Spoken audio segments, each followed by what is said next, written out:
Hello বন্ধুরা, welcome to our channel Bong sports আড্ডা। নিয়ে চলে এলাম আরও একটা আপডেটেড ভিডিও। রয়েছে বেশ কিছু ছোট ছোট আপডেট।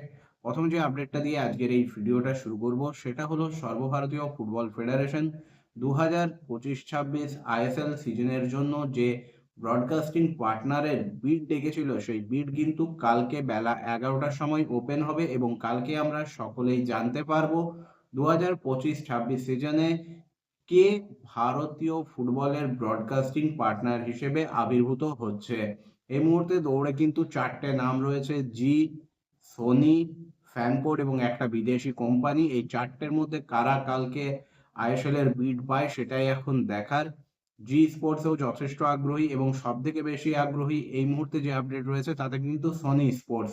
তাদের কিন্তু একটা আলাদা স্পোর্টস ক্যাটাগরি চ্যানেলের রয়েছে, তাই তাদের ক্ষেত্রে ব্রডকাস্টিং পাওয়া একটা কিন্তু ভালো রকম সম্ভাবনা রয়েছে এবং তারা যদি ব্রডকাস্টিং পায় তাহলে কিন্তু ভারতীয় ফুটবলের জন্য সেটা ভালো হবে। কারণ তাদের অফিসিয়াল আলাদা স্পোর্টস ক্যাটাগরির চ্যানেল কিন্তু অনেকগুলো রয়েছে, যেখানে জি এর ক্ষেত্রে কিন্তু সেটা নয়। এবং ফ্যানকোড তারাও কিন্তু যথেষ্ট আগ্রহী আইএসএল এর ব্রডকাস্টিং এর রাইটস পাওয়ার জন্য। এখন অপেক্ষা আর মাত্র কয়েক ঘন্টার, তারপরেই আমরা কিন্তু জানতে পারবো এবারের আইএসএল এর অফিসিয়াল ব্রডকাস্টিং পার্টনার হিসেবে কারা এলো, কারা ব্রডকাস্ট করবে আইএসএল এর ম্যাচ।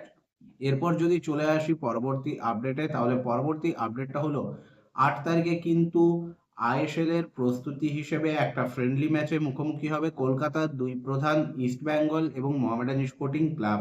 মোহামেডান যেখানে তাদের সম্পূর্ণ দেশীয় স্কোয়াড নিয়ে নামবে, সেখানে ইস্ট বেঙ্গল কিন্তু তাদের বিদেশিদের নিয়েই এই ম্যাচে মোহামেডানের এগেনস্টে খেলবে। অর্থাৎ আইএসএল এ নামার আগে দুটো দলেই নিজেদের ঝালিয়ে নিতে চাইছে। ইস্ট বেঙ্গল প্র্যাকটিস আগে শুরু করলেও মোহামেডান কিন্তু জাস্ট প্র্যাকটিস শুরু করেছে, দুটো দিন আগেই তারা প্র্যাকটিস শুরু করেছে।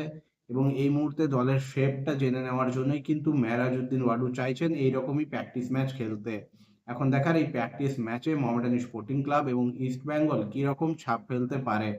অন্যদিকে যদি মোহামেডান স্পোর্টিং এর কথায় আসি, তাহলে মোহামেডান স্পোর্টিং ক্লাবের কোচ মেরাজউদ্দিন ওয়াডু কিন্তু যথেষ্ট আশাবাদী দল ভালো পারফরমেন্স করবে। তার মতে যে প্লেয়াররা আছে তাদের কাছে কিন্তু একটা ভালো রকম সুযোগ রয়েছে নিজেদেরকে প্রমাণ করার, এবং তারা যদি আইএসএল এর এই মঞ্চটাকে কাজে লাগাতে পারে তাহলে তাদের কাছে কিন্তু পরবর্তী সময়ে ভালো ভালো ক্লাবের অফার যেমন আসবে, তেমনি ভালো দলে খেলারও কিন্তু একটা সম্ভাবনা তৈরি হবে। এবং তিনি সেটা নিয়েই কিন্তু তার খেলোয়াড়দের তাতাচ্ছেন, কারণ তার ক্ষমতা সীমিত এবং সেই সীমিত ক্ষমতা নিয়েই তাকে কিন্তু ম্যাচ খেলতে হবে। বহু ডামাডোল যেমন ভারতীয় ফুটবলে গেছে, তেমনই এখনো কিন্তু পুরোপুরি চাপমুক্ত নয় মোহামেডান স্পোর্টিং ক্লাব।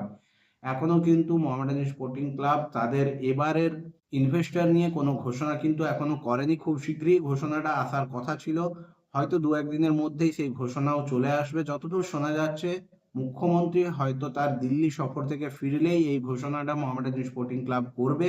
এবং তারপর মোহামেডান কিন্তু চাইবে যদি ফ্রি মার্কেটে যে সমস্ত প্লেয়ার রয়েছে, ফ্রি প্লেয়ার রয়েছে, তাদেরকে তুলে নিয়ে দলটাকে আরো কিছুটা শক্তিশালী করার। হীরা মন্ডল, সাজ্জাদ হোসেন পেয়ারের মতন খেলোয়াড়েরা রয়েছেন। রবি হাঁসদা কিন্তু মোহামেডান ছেড়ে দিয়েছে, এটা তোমাদের জানিয়ে রাখি। এবং আরো বেশ কিছু খেলোয়াড় যেমন পদম ছেত্রী এবং আরো দু একজন খেলোয়াড়ও কিন্তু মোহামেডান স্পোর্টিং ক্লাব ছেড়েছেন। তাই মোহামেডান একটা সম্পূর্ণ অনভিজ্ঞ নতুন স্কোয়াড নিয়েই এবারের আইএসএলটা খেলবে।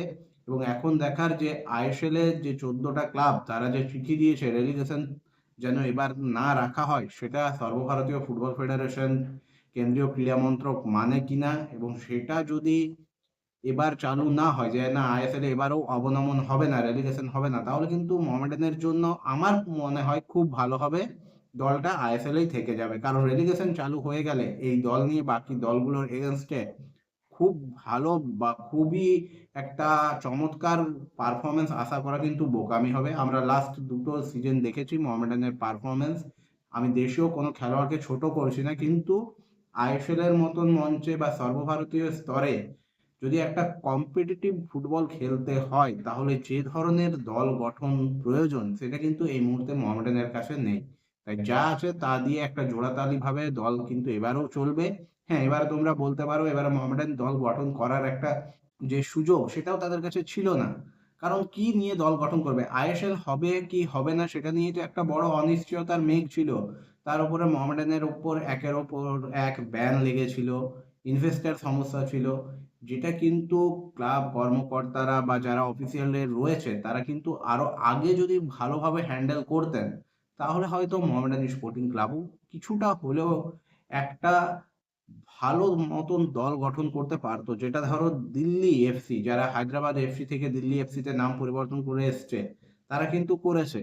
তাদেরও ডামাডোল অবস্থা ছিল, পুরো স্বদেশী স্কোয়াড নিয়ে আইএসএল খেলেছে, তারপরে ক্লাব বিক্রি হয়ে গেছে, অন্য মালিক এসছে, তারা ইনভেস্টর নিয়ে এসছেন, ইনভেস্টর করেছে এবং একটা ভালো রকম দল গঠন কিন্তু করেছে। এবারে যথেষ্ট শক্তিশালী দল গঠন করেছে দিল্লি এফসি।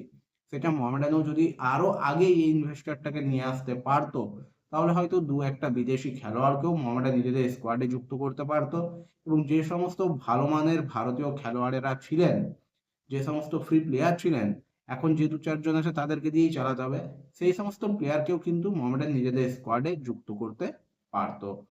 অন্যদিকে এরপর যদি আসি পরবর্তী আপডেটে, তাহলে ইস্টবেঙ্গল এবং মোহনবাগানের আন্ডার 16 দল কিন্তু আজ মুখোমুখি হয়েছিল এআইএফএফ আন্ডার 16 ইউথ লিগে, যেখানে কিন্তু ম্যাচটা 2-2 গোলে ড্র হয়েছে।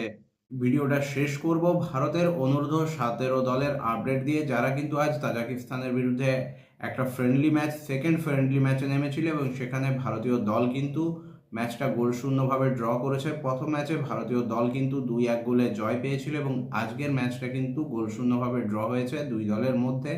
ভারতের অনূর্ধ্ব 17 দল কিন্তু যথেষ্ট ভালো ফুটবল মেলে ধরেছে রিসেন্টে এবং আজকের ম্যাচেও যথেষ্ট কিন্তু ভালো ফুটবল খেলেছে ভারতের অনূর্ধ্ব 17 দল।